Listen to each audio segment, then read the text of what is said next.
নমস্কাৰ বন্ধুসকল, ধন্যবাদ আপোনালোকলৈ আপোনালোকক স্বাগতম জনাইছোঁ। আজি ৰাতিপুৱাই কণী ভাঙি দিলোঁ, মানে আজি ৰাহুলৰ জন্মদিন আৰু এনেদৰে তাক ৰাহুলৰ জন্মদিনত আমি উইচ কৰিবলৈ কাৰণ আৰু মই এনেদৰে কণী আনিলোঁ আৰু ডেগাৰ এখন দি দিলোঁ এটা সৰু চাই কেক কাটিবলৈ। তো কেকটো কাটিবলৈ তাক হাতত ডেগাৰ দি এনেদৰে কাটিলোঁ।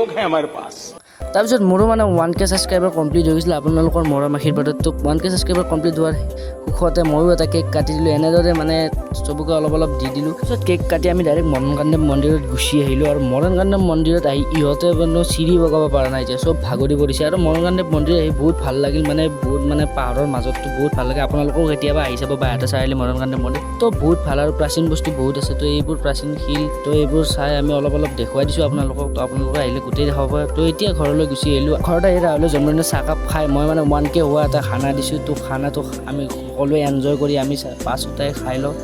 তো আজি ভিডিঅ' যদি ভাল পালে লাইক শ্বেয়াৰ ছাবস্ক্ৰাইব সকলোখিনি কৰি দিব। আপোনালোকৰ মৰম আশীৰ্বাদ কৰি যাব। ধন্যবাদ।